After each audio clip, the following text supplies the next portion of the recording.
Olá, pessoal, tudo bem? Eu sou a professora Amanda Ferreira, professora do componente curricular Gestão de Resíduos do Instituto de Ciência e Tecnologia das Águas, na UFOPA.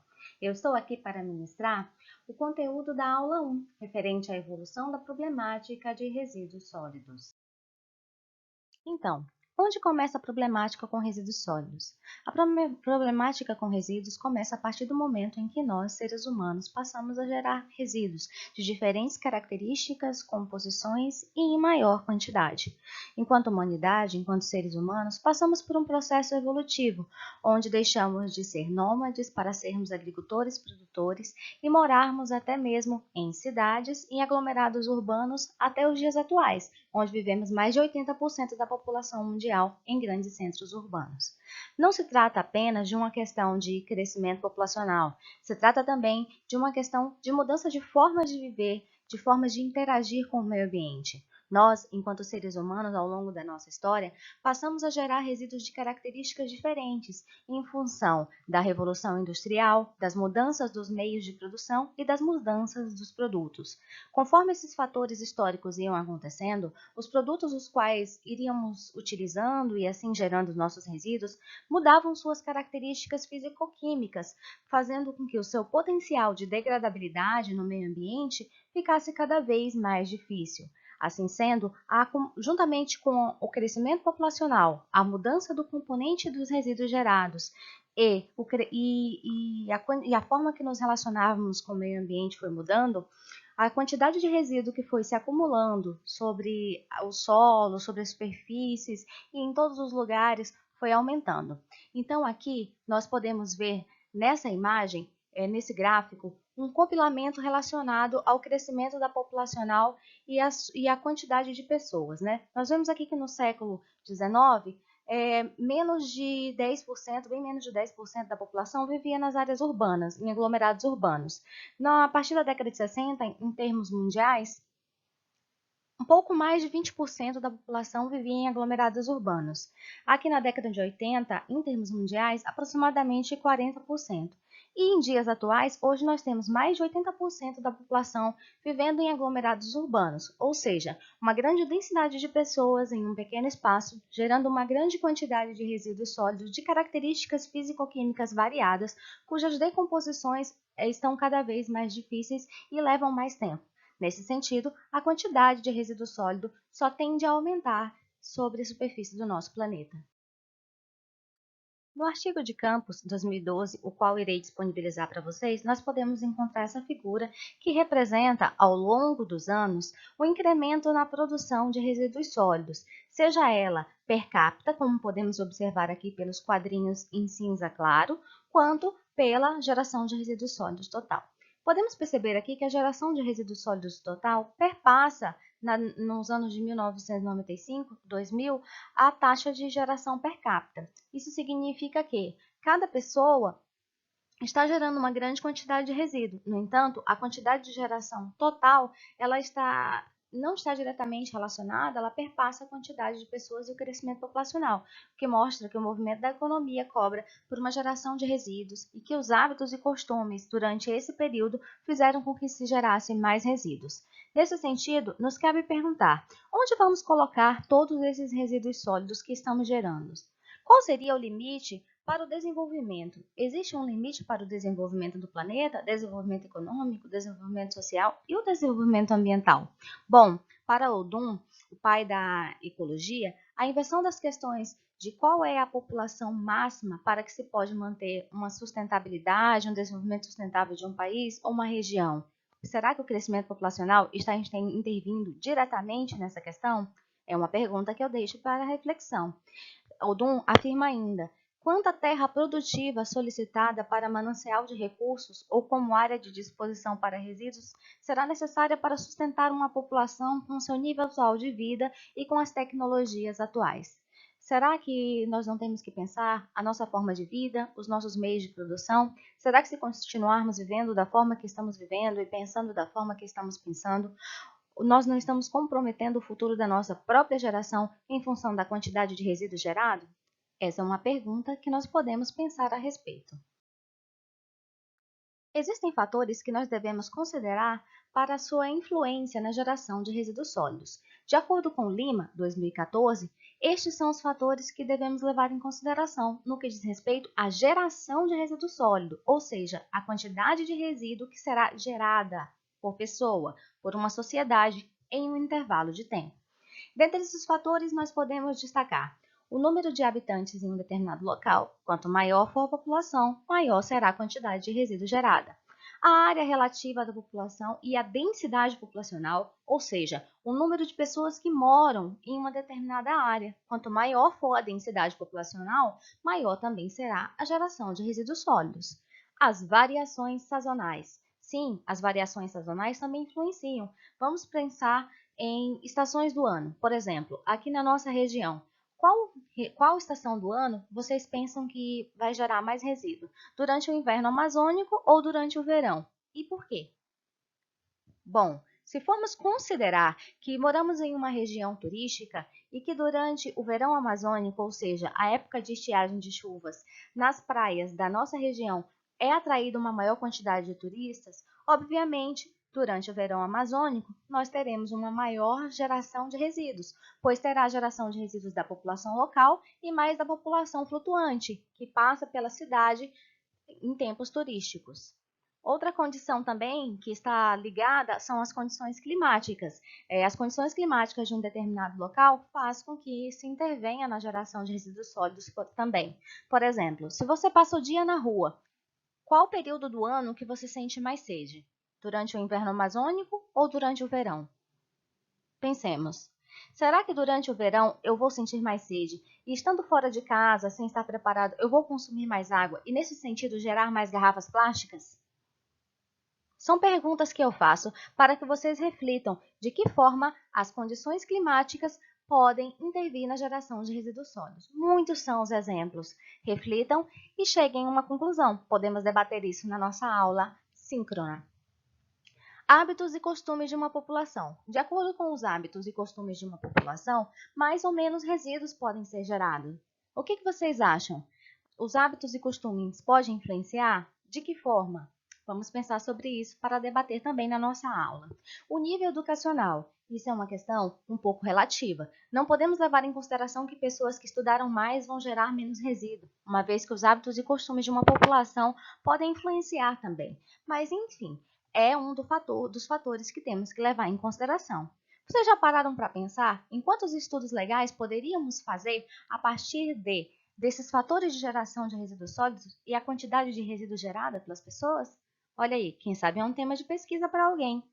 O poder aquisitivo das pessoas. Será que vocês acham que o poder aquisitivo pode influenciar? Uma pessoa que pode comprar mais acaba desperdiçando mais? Sim, é um dos fatores. Podemos pensar, logicamente, temos que relacionar com os demais fatores. E as políticas de desenvolvimento? Será que as políticas de desenvolvimento de um país podem influenciar na geração de resíduo sólido? Bom, calma, não estou falando aqui que as políticas de desenvolvimento são ruins. O que eu estou falando é que determinados incentivos para a compra de bens e produtos pode sim influenciar o maior desgaste, né, de outros produtos. Nós podemos descartar mais outros produtos em função de novos produtos que estamos adquirindo. Então, sim, as políticas de desenvolvimento, a redução de impostos de determinados bens e produtos pode fazer com que possamos comprar mais e, nesse sentido, também descartaremos mais. Ainda no artigo de Campos 2012, que faz uma reflexão e uma análise sobre a geração de consumo, mudança de hábito, renda e geração de resíduos sólidos, outros fatores foram elencados como fatores primordiais para a geração de resíduos sólidos. Dentre eles, a existência de programas de assistência social, ou seja, por aumentar o poder aquisitivo das pessoas e proporcionar mais poder de compra. Não estamos aqui novamente dizendo que os programas são ruins, mas sim que é uma questão óbvia. Se as pessoas possuem mais recursos e podem comprar mais, obviamente estarão descartando mais produtos, seja uma embalagem de alimento, seja um eletrodoméstico usado que não prestava mais. Então, é uma questão de uma relação básica entre poder aquisitivo, existência de poder aquisitivo, independente do tamanho, e a possibilidade de comprar, consequentemente, de descartar. pois na próxima aula trataremos sobre os conceitos básicos de resíduos sólidos e veremos que resíduo é tudo aquilo que não há mais nenhuma utilidade para nós. A facilidade de acesso ao crédito, a diminuição das taxas de desemprego, todos esses três primeiros relacionados à existência de poder aquisitivo.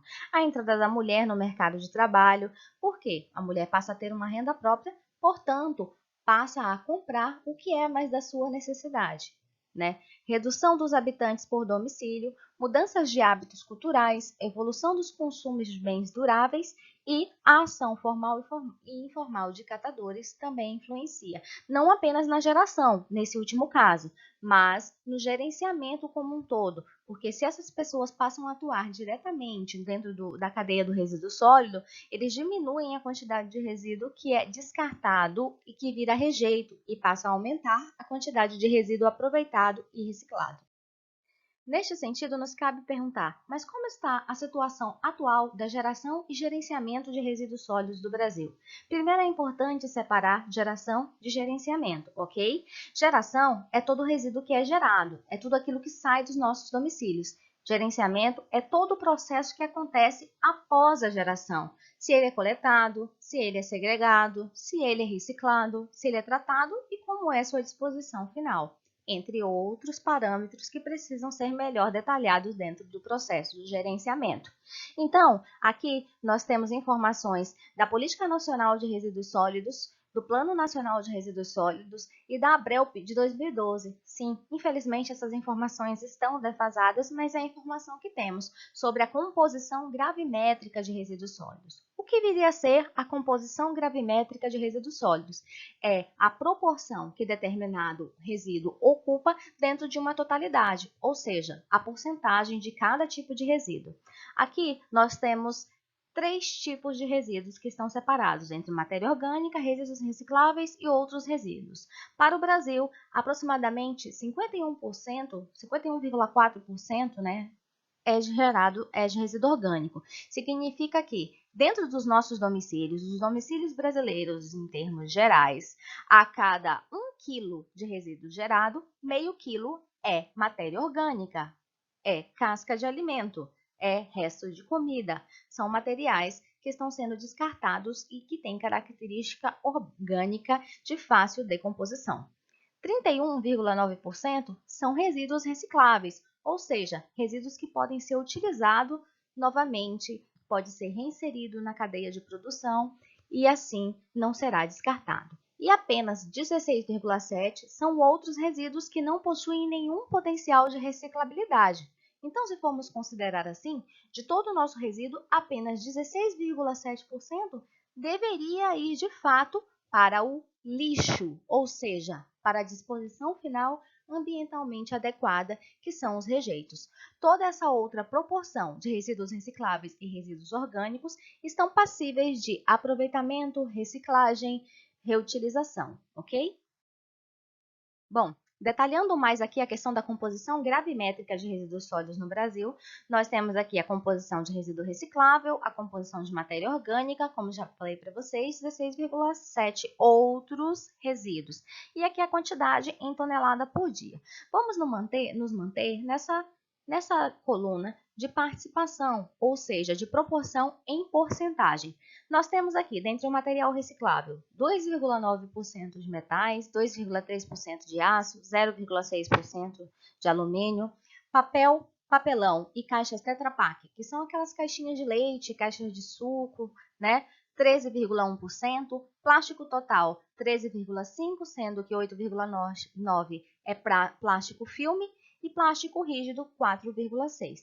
Vidro 2,4%, matéria orgânica 51,4%, outros 16,3%. Eu gostaria que vocês parassem agora nesse minuto e pensassem, de acordo com essa proporção, qual resíduo vocês dariam prioridade para investir em programa de reciclagem? Qual tipo desses resíduos que foram mencionados aqui? Seriam os metais? Sendo eles o aço ou o alumínio? Seria o papel, o papelão? Seria o plástico? Seria o vidro? Seria a matéria orgânica? A que resposta poderíamos chegar? Bom, essa resposta depende de inúmeros fatores, tanto da porcentagem, que está aqui, da quantidade de resíduo gerado, quanto do grau de tecnologia que eu possuo para proporcionar a reciclagem desse resíduo.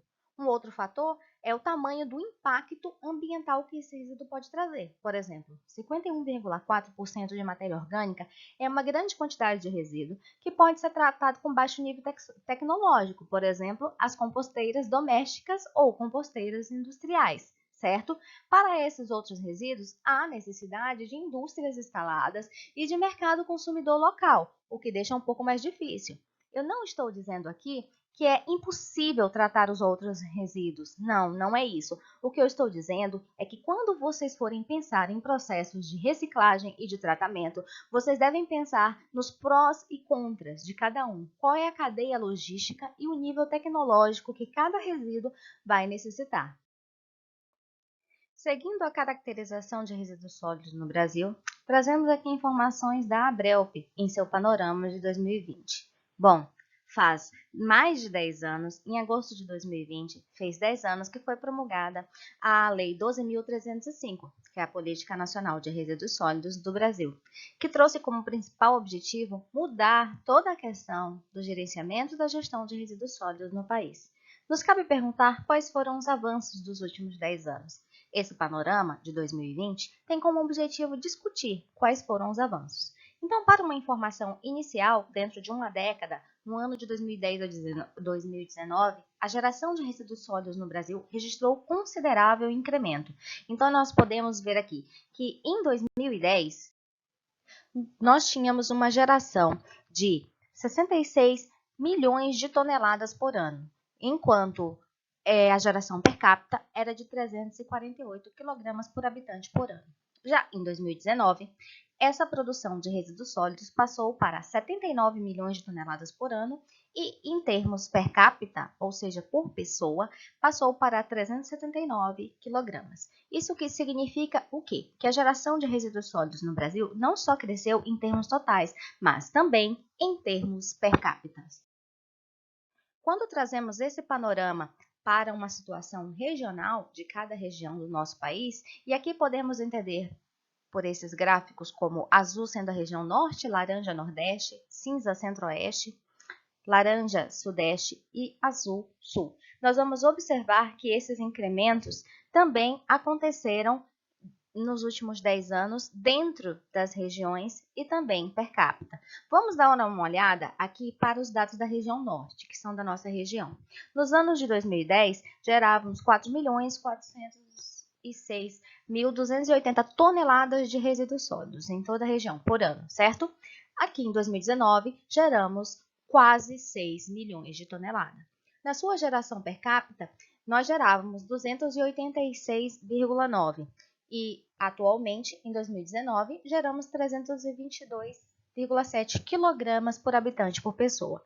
Isso significa que a taxa de crescimento de geração de resíduos sólidos que cresceu para todas as regiões do Brasil não está apenas relacionado ao crescimento populacional, mas também à maior geração de resíduo por pessoa. Vamos olhar ainda com um pouco mais de atenção para esse detalhamento do incremento de geração de resíduos sólidos. Aqui nós temos a informação para todos os estados da região norte do Brasil. Vamos olhar aqui para o estado do Pará, que é o nosso estado.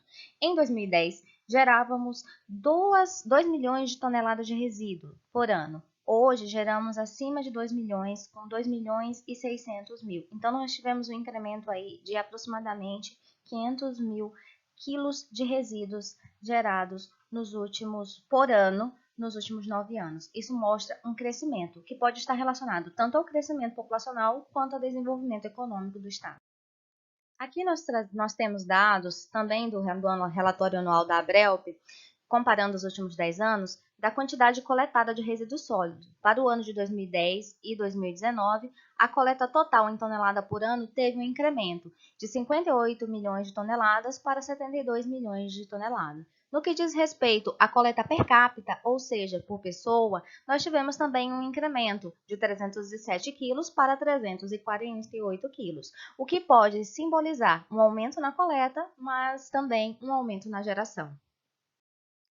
No que diz respeito ao Índice de Cobertura da Coleta de Resíduo Sólido Urbano, RSU, no Brasil e regiões, nós vamos analisar aqui essa outra figura, esse outro gráfico. Aqui temos uma coloração nova, que é a verde, que são os dados de todo o Brasil, e cada uma dessas colunas representa cada região do país. Então, nós temos aqui os dados de 2010, né? A cobertura de coleta nacional era de 88% e o detalhamento para cada uma das regiões, sendo que na região norte era 80%. Aqui nós temos os dados de praticamente uma década depois, de 2019, onde a cobertura de coleta do país aumentou para 92%, ou seja, um incremento de 4% em uma década. E aqui nós podemos observar o incremento de todas as regiões. Então, nós temos aqui um incremento de 4% para a região sul, um incremento de 3% para a região sudeste, um incremento de 5% para a região centro-oeste,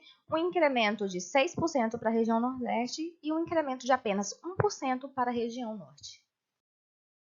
Aqui trazemos a coleta de resíduos sólidos e o índice de cobertura de coleta por estado de cada região. Vamos trazer aqui apenas da região norte. Quem tiver interesse de ver as demais regiões pode acessar o panorama da Abrelp, que está disponível para o ano de 2020. Lá tem um maior detalhamento para todas as regiões do Brasil.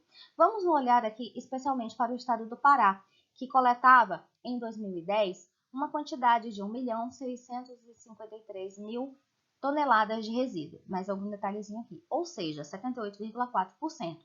Em 2019, passou a coletar um pouco mais de 2 milhões. No entanto, a cobertura de coleta passou a ser menor do que em 2010. Então, não tivemos avanço na cobertura, no índice de cobertura de coleta dentro do estado. Tivemos ainda uma diminuição. Isso demonstra um resultado negativo para o nosso estado. O Acre teve um incremento, o Amapá teve também uma diminuição, o Amazonas teve um incremento, o estado do Pará, como já mencionado, diminuição, Rondônia, incremento, Roraima, tivemos uma diminuição, sim, bem pequena, mas uma diminuição, e o Tocantins, um incremento. Essa variação entre incremento e diminuição entre os estados da região norte provavelmente foi o que provocou um menor crescimento comparado com as outras regiões do Brasil. Bom, aqui nós temos a distribuição dos municípios com iniciativas de coleta seletiva para o Brasil, também dados de 2020. Em 2010, 3.152 municípios registravam alguma iniciativa de coleta seletiva, enquanto na década seguinte, ou seja, no ano de 2019, esse número subiu para 4.070 municípios, de um total de pouco mais de 5.000 municípios existentes no Brasil. É importante destacar que esse dado se trata de iniciativa de coleta seletiva. Não significa que esses 4.070 municípios tenham coleta seletiva em toda a sua totalidade neste município. Quando comparado com as regiões, né, o incremento aconteceu para todas as regiões. Vamos olhar aqui para a região norte, que passou de 44,1% dos municípios para 63,6% dos municípios com iniciativas de coleta seletiva. No que diz respeito à disposição final adequada ou inadequada de resíduos sólidos no Brasil, um minuto. Antes de falarmos sobre esse dado, precisamos diferenciar o conceito entre disposição final adequada e inadequada. Para isso, gostaria que vocês fossem à Política Nacional de Resíduos Sólidos, a Lei 12.305, e buscassem esses conceitos. Esses conceitos já foram repassados para vocês no nosso primeiro dia de aula, mas não custa lembrar. Olhem e anotem. Vamos conversar sobre isso na nossa aula síncrona. Como estávamos falando sobre a disposição de resíduos sólidos, em 2010, 25 milhões de toneladas de resíduos eram dispostos inadequadamente, ou seja, 43%, enquanto 33 milhões de toneladas disposto adequadamente, 56,8%. Quando passamos para 2019, essa informação de 25 milhões de toneladas passa para 29 milhões dispostos inadequadamente, e de 33 milhões passa para 43 milhões dispostos adequadamente. Embora o número total de resíduos, de resíduos dispostos inadequadamente tenha aumentado de 2010 para 2019, proporcionalmente ele diminuiu. Significa que nós tivemos uma evolução na disposição ambientalmente adequada de resíduos sólidos.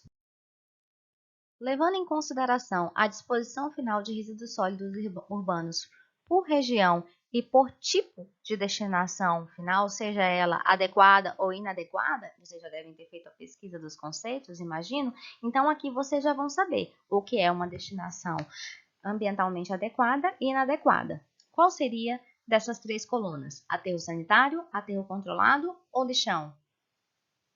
Pensem sobre isso. Bom, aqui na região norte, vamos olhar especialmente para a região norte, para os anos de 2010 e 2019.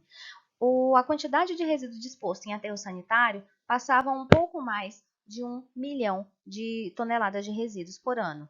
Em 2019, passou 1 milhão e 600. Em aterro controlado, também passava um pouquinho de 1 milhão. Em 2019, para 1 milhão e 400. E, em 2010, a quantidade destinada em lixões, que estava em 1 milhão e 300 mil, um pouco mais aproximadamente, passa a ser de 1 milhão 664.776 toneladas de resíduos por ano. E aí, qual é a situação da nossa região no que diz respeito à regularização da disposição de resíduos sólidos ambientalmente adequada? Os gráficos mostram, nessa imagem, a proporção de resíduos sólidos disposto em cada uma das categorias mencionadas anteriormente, aterro sanitário, aterro controlado e lixão para os anos de 2010 e 2019. Então, aqui nós vemos um incremento da disposição, em termos gerais, para aterro sanitário no Brasil, de 56,8% para 59,5%, uma diminuição de aterros controlados de 23,9% para 23% e uma diminuição em lixões, de 19,3% para 17,5%.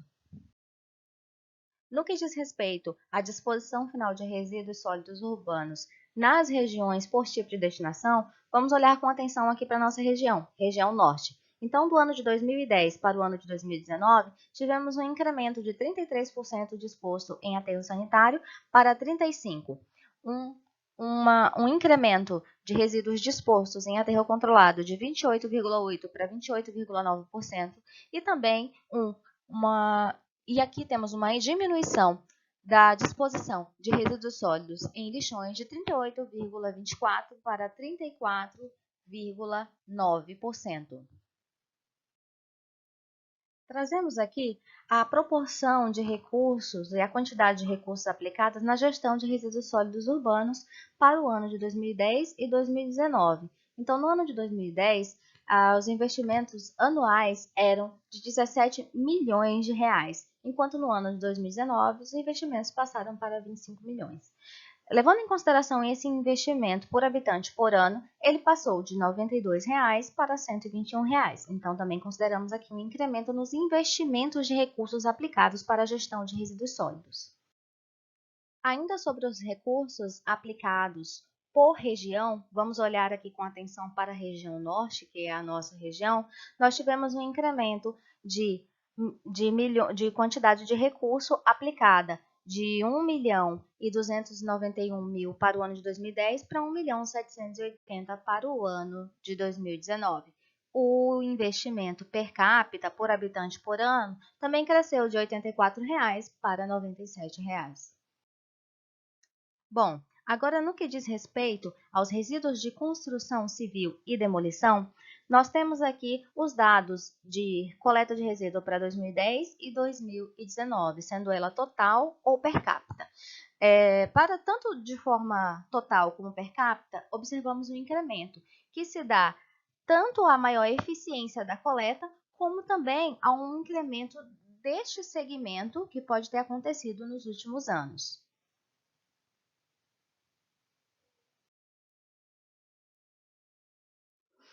Aqui ainda para resíduos de construção civil e demolição, levando em consideração os dados regionais, nós tivemos um incremento aqui no estado do Pará de 1 milhão de toneladas e 242 mil de 2010 para 1 milhão e 700 mil em 2019. Um incremento per capita de 80,9 kg para 94,5 kg por ano. No que diz respeito aos resíduos sólidos de serviços de saúde, a quantidade coletada do ano de 2010 para o ano de 2019 também sofreu um incremento de 224 221 mil toneladas para 252 mil toneladas. E a quantidade per capita de 1,16 kg por habitante por ano para 1,21. Queria salientar aqui que a quantidade de resíduos sólidos de serviço de saúde está diretamente relacionada com a quantidade de utilização do serviço. Neste sentido, queria que vocês pensassem como que vocês acham que vai ser a geração e a coleta de resíduos sólidos de serviço de saúde para os anos de 2020 e de 2021. Vamos conversar sobre isso na nossa aula síncrona. Bom, sobre a coleta de resíduos sólidos de saúde, por região, nós temos aqui as informações de todas as regiões. Vamos olhar com mais atenção também para a região norte, né? No ano de 2010, tivemos um total de 7 mil toneladas, quase 8 mil toneladas de resíduo coletado, enquanto no ano de 2019, 9 mil e um pouco mais, quase 10 mil toneladas. Então, observamos aqui também um incremento. No que diz respeito à coleta per capita, o incremento foi muito pouco, talvez até não seja significativo, que foi de 0,52 para 0,53. No que diz respeito à destinação dos resíduos de serviço de saúde, que se tratam de resíduos perigosos, portanto, precisam de uma destinação adequada, nós temos aqui os gráficos que mostram o tipo de destinação de resíduo de serviço de saúde coletado pelos municípios, tá bom? Então, aqui no ano de 2010, 50,7% tinham outros destinos. 5,8% era encaminhado para tratamento por micro-ondas, 8,4% em autoclave e 35,1% em incineração. Esses outros destinos são destinos que provavelmente não são adequados, né? Como nós sabemos, em alguns municípios aqui da nossa região, os resíduos de serviços de saúde ainda são dispostos em lixões, junto com os resíduos sólidos urbanos. Para o ano de 2019, essa proporção teve uma alteração. 40,2% dos resíduos passaram a ser incinerados, 18,5% autoclavados, 5,1% desinfetados em micro-ondas e 36,2% outros destinos. O cenário é positivo, pois a quantidade de resíduo tratado de forma adequada sofreu um aumento. No que diz respeito aos resíduos de logística reversa, vamos falar aqui apenas de alguns, tá? Mais detalhes vocês podem encontrar no anuário da Abrelp. A destinação de embalagens agrotóxicos adequada também sofreu um incremento de 31 toneladas por ano, né, 31 mil toneladas por ano, que estava sendo reciclada, para 45 mil toneladas por ano passaram a ser recicladas.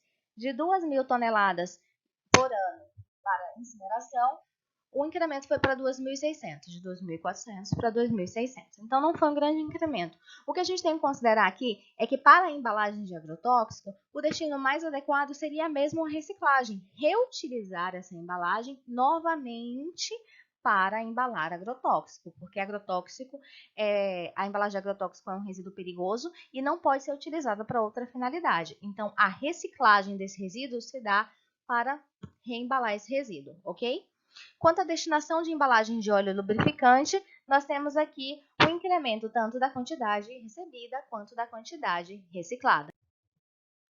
No que diz respeito aos pneus inservíveis, nós também tivemos um crescimento aqui. De 2010, 312 mil toneladas para 2019, 471 mil toneladas. No que diz respeito às lâmpadas, né, nós já temos dados para 2017 e 2018, porque a associação responsável pela coleta de lâmpadas só foi criada em 2016, levando em consideração, gente, que essas informações são trazidas aqui, porque a Política Nacional de Resíduos Sólidos traz a obrigatoriedade do gerenciamento adequado e do retorno dos resíduos de logística reversa, que são esses que nós estamos apresentando aqui.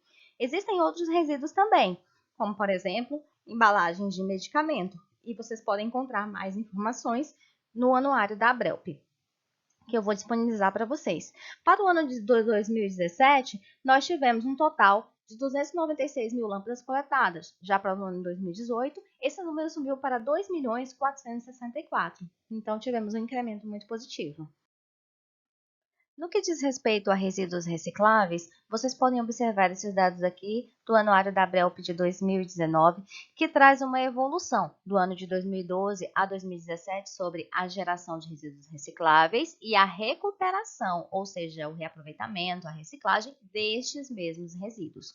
O que podemos observar, em termos gerais, é que há uma diminuição da geração de resíduos como um todo. Isso é interessante, porque o resíduo não é porque ele é reciclável que ele pode ser gerado indiscriminadamente. A gente precisa trabalhar em cima da diminuição da geração de resíduos de toda forma e de todo tipo de resíduo. E aqui o que podemos observar é que ao longo desse período houve um crescimento da recuperação desses resíduos, do reaproveitamento, da reciclagem em termos gerais. Mais detalhes vocês podem olhar também no anuário da Abrelp. Bom, essa foi a nossa primeira aula. Aqui estão as referências utilizadas e esse material estará disponível para a leitura. Façam um bom aproveitamento, pensem nos itens colocados e vamos conversar na nossa aula síncrona, que já está agendada. Obrigada!